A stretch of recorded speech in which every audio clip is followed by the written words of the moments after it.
The population of Japan is shrinking so fast that the consequences will last generations. In other words, Japan is running out of babies. Data suggests that in 2025, Japan recorded fewer than 670,000 births. That is the lowest number since records began in 1899. Demographers expected this level only around 2041.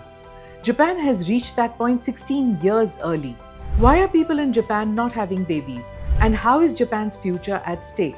What lessons can India take from what is happening in Japan and East Asia? This is Quick Take, your quick guide. I'm Smita Prakash.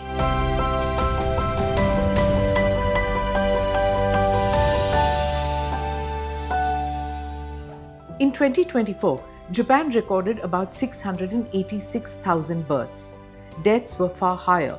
The population shrank by more than 900,000 people in just 1 year. That was the 18th straight year of population decline. Today, nearly 30% of Japan's population is over the age of 65. By 2070, that figure could touch 40%. Japan has already become what demographers call super-aged society. So why is this happening? 4 major reasons. And if you live in an Indian metro and are of childbearing age, watch this. First, marriage is collapsing. Yes, that is happening in Asia now, not Europe or America. In Japan, births outside marriage are rare, and marriages have fallen below 500,000 a year, half the level seen in the early 1970s. Young Japanese are either marrying later or not marrying at all. Second, work culture. That same culture that was the envy of the rest of the world is slowly but surely erasing the people it was to serve. Long hours, late nights, little flexibility, intense competition. For many young people, the choice feels brutal: career or children, and they have made the choice. Third aspect is money. Living costs are rising, wages are stagnant, housing in cities is expensive, raising one child feels risky, raising 2 feels impossible. No children is doable.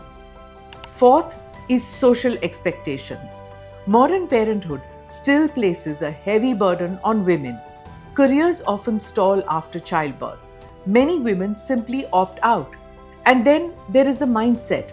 Young people want balance, time, freedom. Children are no longer seen as a social duty.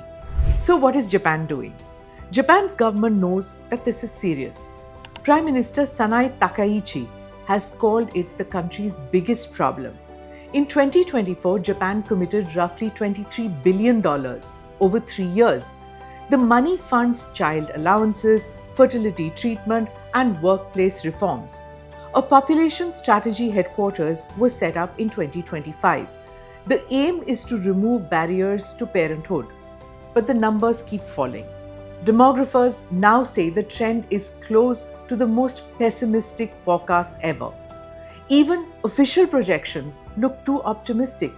And this is not just a Japan story. Birth rates are falling across the world, but East Asia is the epicenter. South Korea is in even deeper trouble. On current trends, its population could fall by 2/3 in the next century. Despite incentives, despite cash handouts, structural forces are winning. So why does this matter? Because fewer babies today mean fewer workers tomorrow. That means slower growth, higher taxes, lower pensions, or no pensions at all. It means fewer people supporting a rapidly growing elderly population.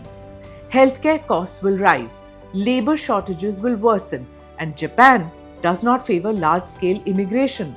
Public resistance is strong, so the options are limited. This crisis was decades in the making. It cannot be reversed overnight. Japan is a warning not just to rich countries, but also to middle-income countries. Economic growth alone is not enough. Now let's come to India. India's population is now estimated at 146.39 crores, according to the latest United Nations report. India is still growing bigger, but here is the twist. Indian families are getting smaller. India's total fertility rate has fallen to 1.9, below the replacement level of 2.1. That's a historic shift. India is no longer a high fertility country, and this is not evenly spread. Several Indian states, Tamil Nadu, Kerala, Delhi, Punjab, Himachal Pradesh, already have low fertility rates, well below replacement levels. Even traditionally high fertility states are seeing a steady decline. The demographic momentum that once powered India's growth is slowing down. Recently, the BJP leader Navneet Rana urged Hindus to have 3 or 4 children, claiming it was necessary to protect the country and counter demographic imbalance. Shiv Sena UBT MP Priyanka Chaturvedi hit back sharply, saying Rana should begin with her own family first. But strip away the politics, and the lessons from Japan are clear. If societies do not adapt work culture, rethink gender roles, and strengthen family support systems, they could face the same fate, not immediately, but gradually and then suddenly. Japan shows us what happens when having children becomes too expensive, too exhausting, and too incompatible with modern life. India still has time, but the window is narrowing. That's the real warning.